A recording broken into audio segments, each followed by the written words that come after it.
I have some exciting news. We decided to open up 3 more spots to join us for our Summer Shred Challenge. Today is actually the official day that we started, but we wanted to give you an opportunity to come in here at a discounted rate to still have the opportunity to win a $1,000 cash prize, guaranteed prize upon completion, and just get the results that you're striving for summer. These spots will go by quick, so as soon as you hear this, make sure to message us saying Summer Shred to our Instagram at Colossus Fit, COLOSSUSFIT.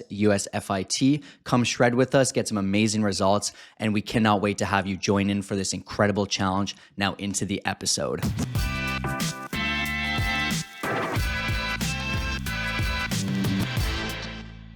What's going on, everybody? Welcome to the Fit, Healthy, and most of all, Happy podcast. I'm your coach and host, Josh, here with his co-host and co-coach, KG, and I'm in the house. And this is the Motivation Monday episode of the Fit, Healthy, and Happy podcast. And we're happy to have you here today. And today is a special day, as Kyle mentioned at the start of the episode. It is the start of our Summer Shred Challenge. Myself and Kyle started a little bit early on our shred, so get ready. By the end of this month, we're going to be absolutely peeled, beach ready, and there's going to be some great content around that, which I think will be a lot of fun.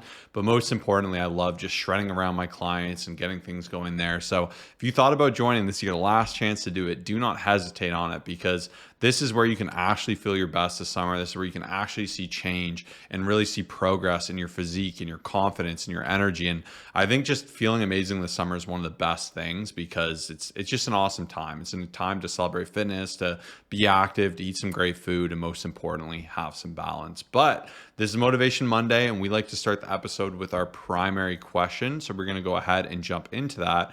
And that is, what are some of the top exercises I should be doing to get abs? I've been hearing a lot about weighted ab exercises. Yeah, and that's a great question. I heard that basically a lot of people were talking about these exercises through TikTok, saying like it was a new and exciting phase, which what I will say before I fully jump into it is like, I'm okay to hear that. Like, I feel like a lot of times there's different trends, especially on TikTok, sorry. It'll be different things such as like standing on the vibration plate or some sort of crazy diet. So like for something like weighted ab exercises to be going around, like I'm okay with it, which we'll jump into. But what I will say, and this is where some people will be a little bit thrown off, is when it comes down to actually getting abs, a lot of people will specifically think of two really what they think are important things. The first thing they think of is cardio. And then the second thing they think of is going to be ab training. And I guess a bonus would be like supplements. And don't get me wrong, some of these things will have its place. They make it a little bit easier, but most people end up forgetting about the two biggest things, which in my personal opinion will just be a calorie deficit. So focusing on your nutrition and eating less throughout the day. That alone will be such a difference maker. And then number two thing will be proper strength training, right? So although there are ab exercises that have its place, which we'll jump into, when you do a heavy deadlift, you have to brace so much. Like today when I was doing heavy barbell squats, my core's tight at all times. I'm holding 300 plus pounds on my back. Like I'm activating my core so much. So what I will say is like before anything, make sure that you have your nutrition down, make sure you have your training down, and then that alone will be so important. And I'm going to give you a bit of a, I guess you could say, something that's going to blow your mind is that you can actually get abs without doing cardio. Of course, I have to mention that because everyone thinks you have to do so much cardio, and without doing full on ab training. But where it gets really amazing is that as your body fat goes down, abs training will be great because it'll start to shape them in different areas. Your lower abs start to come in, you start to target, the obliques a little bit more. And what's funny is like, one of my favorite exercises I hated so much. But once Josh taught me exactly how to do it properly, and it took me so long to do, is going to be the cable crunch. So I truly believe that if you're going to do an ab exercise, you want it to be something that is going to really challenge you. And like I used to do things such as flutter kicks and different things that kind of burn.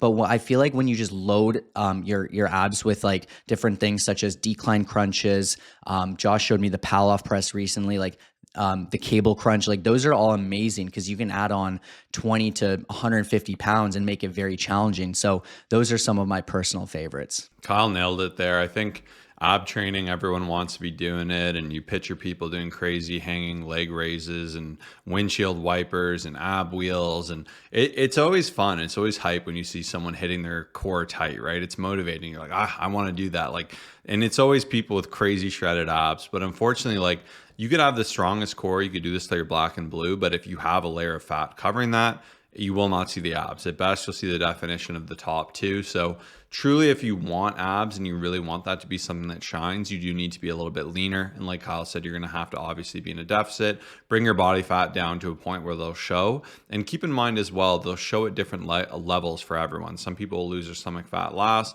Some people are lucky and they'll lose it quite early.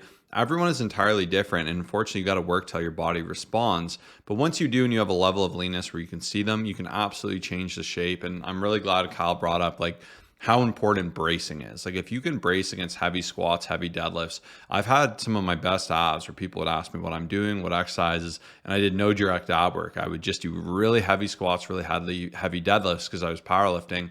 And like your core is responsible for so much, right? It'll twist, it'll brace, it can crunch, it can do so many different things. It can lift. And that's where I think, like Kyle mentioned, if you do want to train them, it's good to train them in all motions. And I find in particular, twisting movements, rotary movements, like movements for the obliques are where a lot of people don't train them enough. I think stability is such an amazing component for the core. And the more you can push towards that, the better. When you get really lean, you can do funky things like stomach vacuums to work some of the intra-abdominal muscles and potentially get a little bit of a tighter core from that as well. Saying so, I think all these things are sexy and people will put so much merit and so much weight on them, and they'll neglect actually being in a deficit, eating good food, actually training hard and heavy. And people will inject this abs in place of other movements they could be doing in their workouts. And to be honest, the results will be negligible, and you're going to be like pushing and spending time on something that isn't going to reward you as much. Yeah. And even like for my routine, typically, if I'm going to do it, it's going to be essentially 2 great ab exercises 2 times a week. And I feel like that is plenty, especially with how much bracing is going on and how much activation from like everything else. I just find that even like yesterday I was in the gym and I essentially just did cable crunches. I added them on as well as oblique wood choppers. And to me, those are great. I felt them so much. I was like super, present. I was like focused on squeezing. I did them great. And then like there will be people I see on the ab machine, particularly doing like the crunches, doing the twists. Like some people will spend a lot of time. And I mean like so much. You'll be like, I do 30 minutes of abs like 3 to 4 times a week. And it's like, you're really missing out. And honestly, I truly believe you're wasting time. And I think it has to come with the feeling of the burn. Like, for example, I can list probably 10 plus exercises that I think they're okay. I just don't think they're going to move the needle. For example, toe touches, like little flutter kicks. Like, don't get me wrong, you'll feel it and you'll be like, oh my gosh, I just did so much. Whereas if I say, hey, go do like a decline crunch with like a 25-pound plate for 12 reps, I feel like you'll get so much more out of it. And I really started to switch my thinking when it comes to ab training to just have a strong core, right? I don't exactly think when I do it, I'm going to get shredded abs from this, but I'm like, you know what? If I can do a bunch of leg raises or like cable crunches, I keep saying cable crunch because that's like one of our favorites. I just feel like it'll help me become well-rounded and strong in every area instead of going in and being like, I just need to do so many ab movements that I'm just going to get shredded abs. And it's funny because like there's kind of a running joke that what's the best exercise in the gym to get abs? It's a plate push, right? So when you actually think about it, that's an exercise that's not actually going to be performed in the gym, but it's outside of the gym. So it's like your nutrition. So every time there's a plate in front of you, you just push it away, which is just simply a calorie deficit. Not saying that you can't eat ever, anything like that. But that's the thing that's going to make such a big difference because I see people eating junk, going out of their deficit, doing so much, and then trying to make up for it in the gym and then wondering like, why am I not seeing my abs? Why am I not seeing change? You have to get your body fat down to a certain percentage for it to start to pop and you'll be so happy with everything. But you do not have to spend hours and hours doing ab exercises like a lot of people think. Yeah, Kyle nailed it. And I don't want to discourage anyone from training abs. Training abs has its place. A strong core is amazing, right? And in general, as we mentioned, any movement you do, if I'm doing a shoulder press, I should be bracing my abs. I should have a tight core. I should learn how to breathe behind that brace, because a strong ab core, a strong posterior chain, like that is your balance. That is your position of stability for all your movements. And that's where it is a very important thing. I just think people will put it in place of other things in front of other training when it isn't all that necessary. Especially you'll hear people, I want to improve my abs, so I'm going to do it every single day or something. There isn't really a need, because like other muscles, the muscle will break down, needs time to heal, it becomes redundant, and it's extra time. And to me, I'm all about efficiency. Like if you just want to train all day and just be an animal, like you can do those types of things, especially for sport, right? Like it's kind of different than aesthetics. But for most people, if you train abs 3 times a week for like 10 minutes, you'll have a pretty elite midsection, right? And if you want to go bananas and you want to be doing Superman planks on top of buildings and stuff, like I guess that's a different story. But in terms of aesthetics, for me, most generally, I'll do 3 sets of leg raises to failure. I'll do cable ab crunch, and then I'll usually rotate between cable wood choppers or a pal off press. Those are my favorites. Alternatively, you could do like a little 10-minute ab crunch circuit on YouTube. Those are phenomenal as well. They'll get your abs going. You'll get them beat up a little bit, and you'll get them actively working just like you would any other muscle. But I assure you, diet is really going to be the main secret here. Yeah, and one little bonus down below, I'll put some of our best YouTube videos between the Paloff press, which is doing really well, the oblique wood chopper, the cable crunch. Like those are the top three. I even like dead bugs, like, but once again, it's all dependent, right? Like I would never choose a dead bug over one of these weighted ab exercises. I think they're great because they're really good at like helping you stabilize. They're like amazing just at protecting your back. Like it's just such a good movement. It's just there's only so many exercises you can do. So like sometimes I'll program them, but I won't exactly do them myself, if that makes sense. So I will put together like 4 to 5 of the best ab exercises that we believe in with the form videos. So you can take some free time, you can look at it. And another big bonus here is like you need to make sure you're doing it properly, right? Because I see so many people, and I use the cable crunch as an example, but even like a dead bug, you could rush through the movement super quick. You could like lift your back up, and then just you're not really getting much out of the movement. And people are wondering like, why am I not feeling as much? Why, is it not working for me? And so that's why when you spend time to do it properly, it'll just give you so much more bang for your buck. Like even cable oblique wood choppers, you can just twist, use your shoulders, and do just feel like you're doing so much, and then just never feel it in your core, and you're just doing a shoulder exercise, right? So make sure to take some time to watch those videos as well. Yeah, and everyone is so different, and I'll program entirely different for different people, and depends on your aesthetic goals, your athletic goals. Like there's so much that goes into it, right? We just want to provide some more perspective and maybe some harsh truths where maybe you're over allocating energy to abs and you're neglecting your diet, you're neglecting being on a good training regimen. And I think that will it'll kind of inhibit your ability to progress how you would like to. So I think having a true look at that is good. I like programming abs for my clients. I like to challenge them with it. I do it myself as well. And I think also you can have a phenomenal set of abs or a 6-pack without doing crazy ab volume. Like if you look back some photos of me, like most of the times I wasn't doing anything extraordinary or crazy. And of course there are some genetics to it, but a lot of it is just leanness, consistency, and learning how to brace. So that was a phenomenal question.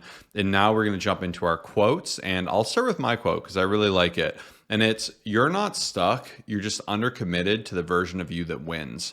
And I think all the time we'll really just feel like I'm stuck. I don't know where I'm going in life and business, whatever it is, in your fitness and your health, and you'll feel like, I'm swimming sideways. And it's funny because Kyle always, anytime he's swimming sideways and thinks he hates it, he's like, I hate being in that position, because kind of just feels like you're floating, right? Like even if you're going down, you can catch yourself and say, okay, I need to get it going. But sometimes when you're swimming sideways, it can be like a false positive where you're not necessarily regressing, but you're not progressing. So to me, I think if you want to get past that level, you need to commit to that version of you that wins that much more. Because if you can just say, okay, here's where I'm at, and you can identify the holes in your game, and you're like, okay, every Sunday I'm blowing out my calories at night. It's happening every Sunday. I keep falling short of my cardio. I keep missing a workout. The version of you that wins is going to do those 3 things, right? And that's, you're going to elevate past that plateau. That's how you're going to break a sticking point. And so much of that just comes down to like taking your goals that much more serious, telling yourself you can. And I understand if these things are hard, but I think the more you can equip yourself to be in a position where you win, the better. Maybe on Sunday, you log all your calories at the start of the day. You plan a really healthy dinner with like a massive salad that you know will fill you up. And you log in that calories, you send it to a friend for accountability. You say, I'm not eating the rest of the night. If you miss your workout, maybe the start of the week, you schedule them all in the calendar. It's like winning these small battles and really just saying, I can make this priority. I can succeed with these things, even if they are difficult. Like the more you can commit to that version of yourself, that's how you can reforge your identity. And ultimately, that's what this challenge is about. We want to challenge our clients and that's why we only do it with clients, because I don't believe in short-term results or just quick challenges where you just jump into something for no sake. So I want to coach my clients and have them under the premise of the challenge to push themselves, to evolve, to like level up that version of them where they go from good to great and they start to say, wow, I can do these things. I can overcome these challenges. I can find these solutions. I can reevaluate my relationships with some of my vices, and they can progress as a result of that. Yeah, I feel like our quotes kind of go hand in hand just with like the high level of effort. And I'm going to give you a little question that I like to ask myself afterwards. But my quote here is simply, if you always do what you've always done, you'll always get what you've always gotten. And I just think it's such a great quote when it comes down to even just results, right? So if you've always overate and you just keep going down that path, like the results will always be the same, right? Like it's so kind of obvious, but I think a lot of people end up, I guess, not really, thinking about it. But in order to actually see that change, you have to make change. And I know I've said it so many times, but I think it's kind of still crazy how many conversations I have to this day where people want like a different result, but then they're not willing to try a different approach or like put in, effort into getting a coach or joining a challenge. And they're kind of just like, oh, I'm going to do the same thing over and over again. And as we always say, the definition of insanity is doing the same thing over and over again and expecting a different result. So that's where I think this quote comes in so handy, is just, you've got to try something different. You've got to make a switch. And even as I was talking about, within our podcast recently about like our top performing clients and what they actually do, they just know that we know like what to do, right? Like they're not going to say, hey, I've lost 50 pounds doing this, but I gained it all back. Let's do this. They're like, okay, I want to try something different. And I know that it works. And it's funny because like one quote I've really been thinking about, or kind of like a question as I've been ending my week, but even when I end the day, is asking myself, is this level of effort going to get me towards my goals? If you simply ask yourself that, like at least once a day, but at like bare minimum once or twice a week, you will be blown away, right? Like you'll be mind blown. If I say, and Josh and I talk about like, okay, we have these business goals, is our level of effort, is the amount of, outreach and the people that we're talking to and the content we're posting and the podcasts and the ads, like, is this getting us towards our goals? And we're just to consistently say, no, no, no. It's like, then what are we doing here? Like it's just crazy. And then same for fitness. I'd say a lot of people have the right intention. They say, hey, I want to lose weight. I want to build muscle. I want to get to the next level. And when you're to be honest with yourself and say, is my level of effort getting me there and going to get me there? The answer is likely no. And I've had that conversation with myself a few times, and I'm like, I'm consistently going overboard. I'm consistently overeating on the weekend. I'm not 100% logging everything. Like, and I say I want to get here. My level of effort is not going to get me there. So that's why the greatest question you ask yourself every Sunday at the bare minimum, when you do your planning, when you do everything that you do for the week, like that's when I send kind of finish and close out my week and send some stuff over to Josh. I asked myself that. I'm like, honestly, probably not. Like my level of effort can be better. And then that's when I make it switch and like to, get to that next level. So just wanted to share that as one random kind of question on top of my quote. And as we get into our thoughts here, I think we got to start with the tally. So that was a really fun episode 800. I love how many people got the trivia question right. If you're new here and you don't know, we used to film our episodes in Kyle's car. He had a Dodge Challenger. We used to sit like at the gym we personally trained at. And we'd set up like our camera with like our boom mic in the car and just talk fitness in a podcast. So if you listen to some of those early episodes, that's how we did it. And hey, it wasn't a perfect situation. It wasn't the most professional situation, but we really felt like we had things we wanted to say, great information to get out there. And I think like most things, you got to start somewhere, right? And then obviously you can advance and that can grow. And the podcast has grown and we have amazing editor and great mics and a great community and a big following and all these amazing things. But it all started somewhere. And I just want to say too, I want to thank you for being a listener, because without listeners, we wouldn't be able to do this. And we're glad we're able to help as well. And just even just seeing people become fitter, healthier, and happier, and hearing more about how the podcast has helped people has been absolutely amazing. We also want to commend it. Actually, it's funny, Kyle's client, Ryan Sutton, actually was the winner of the crew neck, which was phenomenal. So he was the first one to message us, and we were like, what are the chances that he was on it really, really early. Yeah, it was about 6:50 something a.m. And I was like, honestly, I was surprised. He's like, every Monday and every Thursday, as soon as I'm driving to work, he gets here like just after 7. And he was listening on his drive. And he's like, I thought someone from a different time zone would beat me. And I'm like, you got it. Because I guess technically if someone's from the UK, like they'd be 6 hours ahead. And like we upload every Monday and Thursday at 1 a.m. Just funny enough, unless you guys don't know that. So I just thought that it was so amazing that he got that crew neck, and well deserved. And so one thing I wanted to say, just based off of that, I just had to add in terms of the podcast, I have really so it's been 8 years, 2 lessons learned that I wanted to share that I feel like you can apply to anything. First of all is start now. Like, it will never be a perfect time. If you don't have the perfect gym situation, if you don't have the perfect schedule, like looking back, I'm so glad we started, because truthfully, I probably wouldn't be here if we didn't, right? You guys wouldn't be listening to us if we didn't.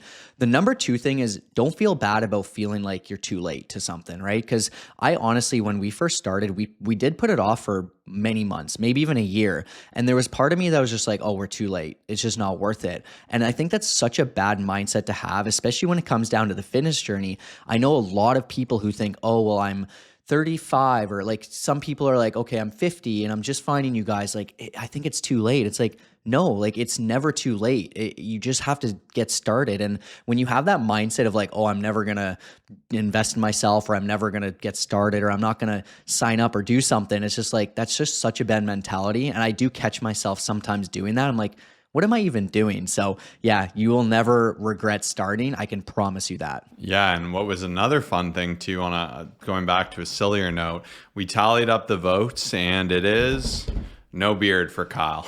Yeah. So a lot of people, like on the comments, I think it was 7-4, like no beard, and then multiple Instagram messages and then comments on Instagram posts. A lot of people are liking it. No beard. It has been honestly probably 6 years, I think, and I've maybe shaved once. So I guess it's time. I appreciate you guys. I said, whatever the answer is, I will listen to you guys, because you guys are my family. I love you guys. I appreciate you guys. And people say no beard, and I'm going to keep rolling with that. Obviously, a lot of fun times, a lot of great times. We've got some good laughs going on, but I do have to have a real talk. And it's something that has been really, I guess, bothering me lately, especially conversations with like family and like people who know that they know what to do, but just don't actually do it. And I made a reels on it the other day. And that's why you should follow us on Instagram, because you'll always catch it in real time. Sometimes I'll be like in the car, just like had a conversation. I'm like, okay, I need to film this video. But I feel like truthfully, and hopefully none of it, that hopefully this isn't you, but people love to struggle. Something about it, like they will have a clear-cut plan. Here's how you get towards your goals. I'll help you. I'll take care of you. And then they'll be like, yeah, like I think I should go this other way. And I use the example as I was driving to the gym the other day. Google Maps was open. It was a straight shot, go on the highway, get there. Cool. I got there in 12 minutes, no problem. And then some people will decide to go down the side roads and then go down dead ends and then stop at drive-throughs, and then they're not going to get towards their destination. And they might, if they do, it'll take way, way longer. So my point is, when you know something works, when you know something's in front of you, try not to overthink it. Try not to second guess things. Try not to look for any other alternatives. Like, it's legit crazy. I'll say to someone, hey, download my FitnessPal, use it for a little bit. I know I have beef with my FitnessPal. If you saw on Instagram, we'll talk about that another day, but just do it. And they'll be like, yeah, okay, cool. And then I just decided I'm going to fast for the next little while and I'm going to do this. And I'm like, oh my gosh. Like, and once again, some people will be so hard-headed with that. So just try not to be that person. Look for the answer that's in front of you, stick to that, do it for a certain amount of time, and you'll see such better results long-term. But of course, I have to shout out someone who's been absolutely crushing it in our coaching program, David Torres. He got shredded and he's actually heading out for a vacation very soon, which is awesome. But he's been doing this coaching thing for quite a while now. He's got some incredible results. He's always looking to get to the next level, amazing form videos. Like he's just been loving the process. And it's just really, really cool to see how far he's come, especially because he did say this summer he wants to be in a completely different situation. He wants to be confident with his shirt off. He wants to go away on his vacation feeling his best. So we've been shredding for the last little while. He's someone who we just worked through different exams, and even like I've had a lot of clients actually going through different exams. And what's cool is there's always a way around it. And it's funny because even going back to what I was saying about there never being a perfect time, is the truth is there won't be. Because like someone who's going through exams would likely say, well, once I'm done exams and then I have a full-time job and then I do this and then that, it's like, but then there's always that next level because there's a house situation, and then there's sometimes, potential kids involved, and then there's like marriage, and there's like different things that are going on. And so my point is that I'm so proud that David's committed, even though he had a busy time. He's like, hey, it's not going to be perfect. We worked through the different imperfections. He's been consistently showing up. And like, you see the difference. Like he's in such a different scenario, and I'm so, so proud of him. So awesome job. He got summer shredded. And if you want to join us for this challenge, you can too. Message us Summer Shred to Instagram. 3 spots available. We cannot wait to help you out. Yeah, big shout out there. Well-deserved shout out. And I just love that idea of like succeeding in an imperfect situation, because it's such a lie we tell ourselves of like, oh, one day, or when things are better, or when it's easier. Like it really never gets easier. And I think it's just like life is all these little chaotic moments. And of course there's some calm, but there always are challenges. There's always obstacles. There's always excuses. There's reasons. There's always going to be these things. And the best way you can succeed and equip yourself no matter what happens is to learn how to navigate them. I think that is where you truly can find success. And that's where we really worked hard to make a fitness program that fits into your life and not on top of it. And even though this challenge is designed to push you, it's still following those same tenets of control, of balance, of not being restrictive, of having some fun, of course, and of course pushing and upping that challenge. But I think ultimately, if you're doing that, you just can't lose. But anyways, I digress. We're going to get back into our questions with the second one, which is, what are some ways to fix my posture? Yeah, it's a great question. And I find a lot of people struggle with this. I would say there's 2 real big answers that I would like to mention. The first will be more of like a shorter term fix, but something that will really help. It's just simply resetting, right? Especially when you think about it, most people are in their car quite often. They are sitting at a desk quite often. They are sleeping quite often. And so we're always in points where we're not like standing, right? Standing will be the best because it's just great for you, right? They always say like sitting down too much is just not the best. It's going to bother your back. Like you just end up getting sore, not exactly ideal. And even like your hips get tight and all that stuff. So I will say one of the best things you can do is just like find ways to reset. I've got clients who set timers. So when they're at their desk all day, they'll just say, hey, I'm just going to get up, for a couple minutes, do some stretching, move around a little bit. And I will say like having these little reminders, whether it is something that pops up on your phone, it could be at your desk, like sticky notes, anything like that. When you focus on just everything that you should be doing, AKA keeping your core tight, keeping your glutes engaged, keeping your chest up, all these things, it makes such a big difference. So these are kind of like shorter term, but like very helpful tips. Because if you're always like hunched forward, you're always typing like this, like it's just your posture is going to be horrible. So when you kind of just bring your shoulders back, and it's funny because a lot of the cues that I'm going to give you will actually be things you should be doing in the gym. And that's going to be my second thing. And this is where it's so important. A lot of people don't realize when I make a workout routine and I see your photos, it is going to be focused on improving your posture. And there's so many different things to consider. We need to make sure that we are doing proper back training. That's going to help you. We need to make sure your glutes are strong, your hamstrings are strong, like especially the posterior chain. That will be like the most important thing. Even when you think about it, some guys will do, a million push exercises throughout the week and then like sometimes not as many back as they should be. So it's about having that right balance of the back movements. Even rear delt movements will be super important. Core movements, that's where it obviously comes in handy. Having a nice strong core will be super helpful. To me, it's just about doing the right stuff within the gym that will actually help you within your posture. Because even one of my clients asked me recently, and he was like, hey, should I get one of those things that like kind of force you to bring your shoulders back, like one of those posture type things that like they're kind of gimmicky in my personal opinion. I'm like, no, honestly, between the workout routine and then those consistent reminders, I feel like you'll be in a really good spot. And that's honestly my biggest tip for fixing your posture long term. Yeah, Kyle nailed it. I mean, there's so much, of course, you can do, and everyone is so different. I think that's where take some photos of yourself, stand how you normally stand. And when we actually start programming for our clients, we start with the client. So I like to look like, how's the anterior pelvic tilt? Is there slouching? Is there overdevelopment, underdevelopment? And from there, like everyone's so different, right? Like you may have horrible posture because you have crazy anterior pelvic tilt because you sit so much. You might have horrible posture because you're typing all day and you're hunched over. There are different aims we need to aim to solve, right? And of course, there are major muscles that affect posture, like your glutes, your posterior chain, like Kyle said, your back, your rear delts, like those are all big movers, your neck. And I think the more you can isolate and say, like, what does this individual need the most? Because if you just say, I'm doing all this postural stuff and you do a million things for your neck, but your neck's perfect, you're standing tall, but it's the sitting that's killing you, like you're kind of putting your energy in the wrong place. But as a good rule of thumb, like you want strong glutes, you want a strong back, you want to challenge yourself there, you want to minimize sitting and staring down at screens where you can. Like even if you consider, even for me being a little taller, like I'm looking down at my phone, I'm looking down at people, I'm looking at all these different things. It's less fun training rear delts, less fun training glutes, especially for a lot of people. But the more you can do these things, the more longevity you can have, which is so important. Another thing you can do is make an effort to stand up strong, to try to get like a more ergonomic situation in terms of your chair, your computer, how you type. Like there's so many different things you can do, but I think Kyle nailed it where a lot of it can be solved through full range of motion with exercise, being on a balanced workout routine, and really making a point to improve areas you know are weaker for yourself. And I just have to stress the message to you guys about like the consistent standing up type of thing, because even when you think about it, when you do sit down for the first time, you're usually aware. You're kind of like, okay, I'm going to sit nice and strong. I'm going to be nice and tight. And then as the time goes on that you're sitting, let's just say you're going to be sitting down at your desk for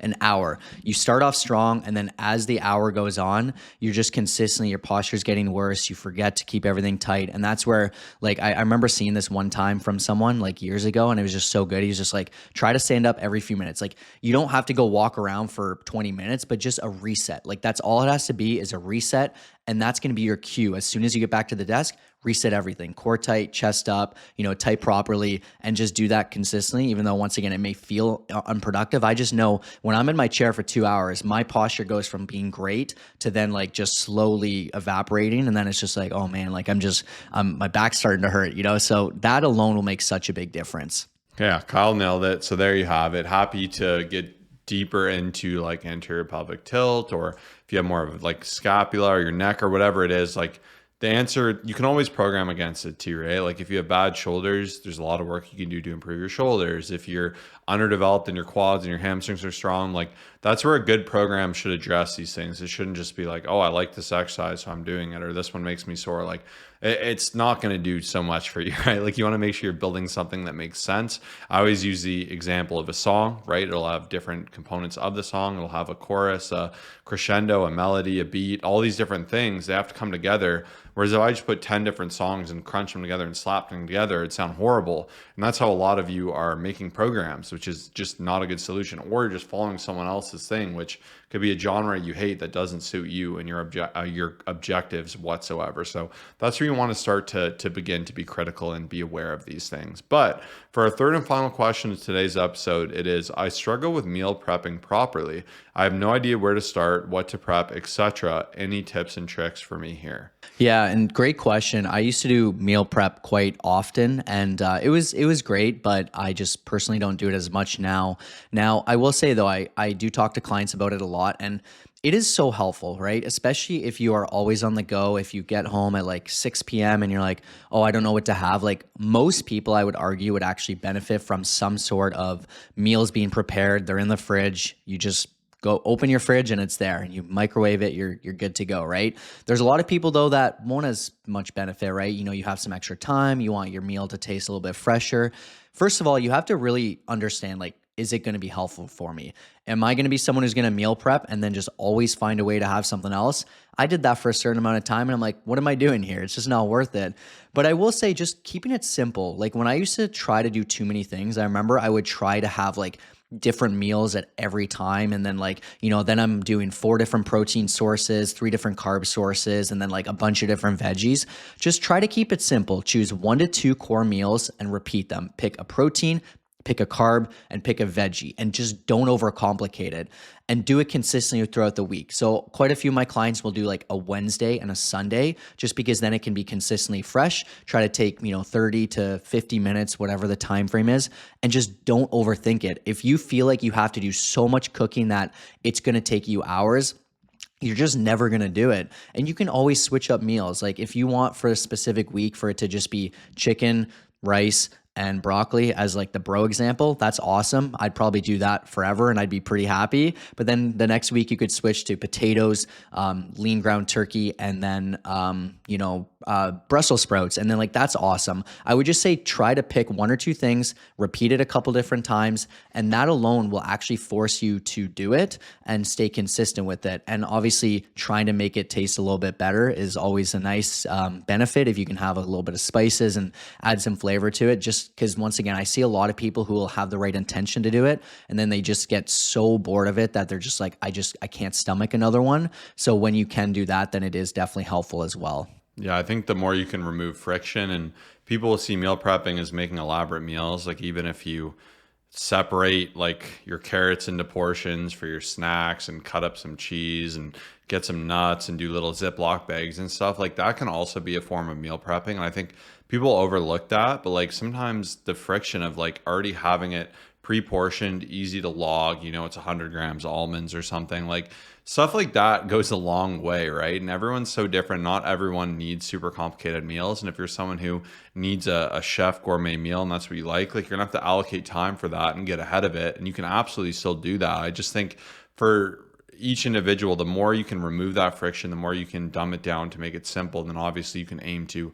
improve and expand and grow on that. And if you're someone who just never does it, you can explore that meal prep service. You can explore having your set meals you eat out. Like for myself and Kyle, when we're working, we need a lunch. We kind of know what fits within our calories, what works. And that's kind of not quite meal prepping, but it's giving us that flexibility. If I'm in a pinch, I have my set amount of foods I could eat on the go that are really good as well. So I think Kyle's tips were amazing. And I think those are some extra bonus tips you can have in the back of your mind. But we really hope you enjoyed today's episode, that you learned something new. We do want to challenge you to join this challenge because it is going to be amazing. We have a $1,000 cash grand prize. You're going to get a guaranteed prize for showing yourself that you could complete it, that you could level up, that you could go from good to great, that you could elevate yourself and show yourself, hey, I'm someone who can achieve my goals. So we want to make that happen with you. We want to thank you for tuning in. We'll see you in the next episode. Peace out.